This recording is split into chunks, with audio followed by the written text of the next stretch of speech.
بسم الله الرحمن الرحيم. ومن أهل الكتاب من إن تأمنه بقنطار يؤديه إليك ومنهم من إن تأمنه بدينار لا يؤديه إليك إلا ما دمت عليه قائما ذلك بأنهم قالوا ليس علينا في الأميين سبيل ويقولون على الله الكذب وهم يعلمون بلى من أوفى بعهده واتقى فإن الله يحب المتقين إن الذين يشترون بعهد الله وأيمانهم ثمنا قليلا أولئك لا خلاق لهم في الآخرة ولا يكلمهم الله ولا ينظر إليهم أولئك لا خلاق لهم في الآخرة ولا يكلمهم الله ولا ينظر إليهم يوم القيامة ولا يزكيهم ولهم عذاب أليم وإن منهم لفريقا يلوون ألسنتهم بالكتاب لتحسبوه من الكتاب وما هو من الكتاب ويقولون هو من عند الله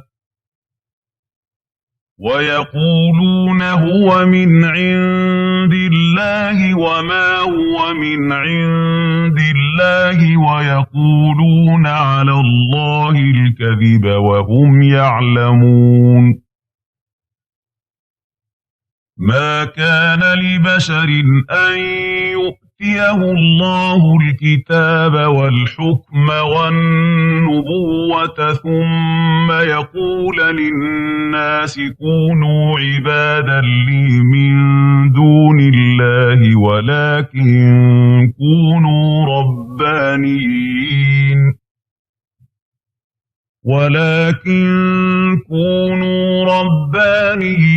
بما كنتم تعلمون الكتاب وبما كنتم تدرسون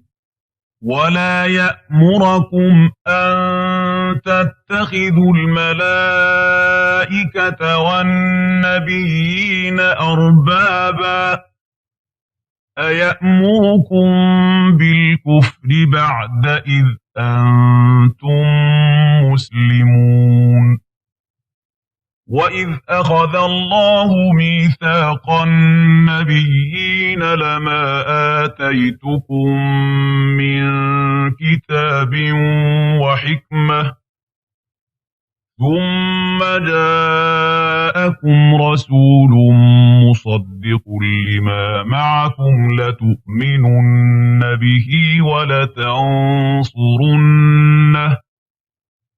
قال أأقررتم وأخذتم على ذلكم إصري قالوا أقررنا قال فاشهدوا وأنا معكم من الشاهدين فمن تولى بعد ذلك فأولئك هم الفاسقون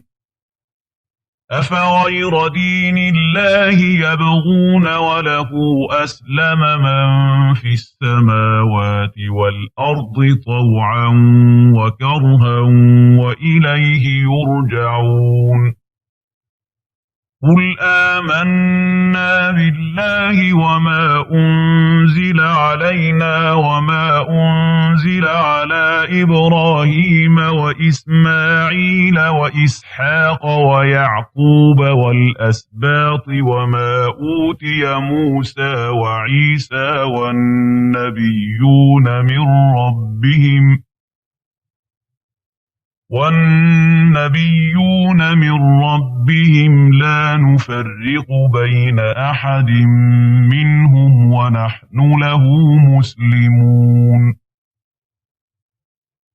ومن يبتغ غير الإسلام دينا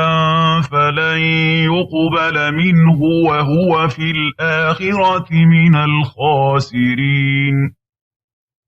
كيف يهدي الله قوما كفروا بعد إيمانهم وشهدوا أن الرسول حق وجاءهم البينات والله لا يهدي القوم الظالمين أولئك جزاؤهم أن عليهم لعنة الله والملائكة والناس أجمعين خالدين فيها لا يخفف عنهم العذاب ولا هم ينظرون إلا الذين تابوا من بعد ذلك وأصلحوا فإن الله غفور رحيم إن الذين كفروا بعد إيمانهم ثم ازدادوا كفرا لن تقبل توبتهم وأولئك هم الضالون إن الذين كفروا وماتوا وهم كفار فلن يقبل من أحدهم ملء الأرض ذهبا ولو افتدى به أولئك لهم عذاب أليم وما لهم من ناصرين لن تنالوا البر حتى تنفقوا مما تحبون وما تنفقوا من شيء فإن الله به عليم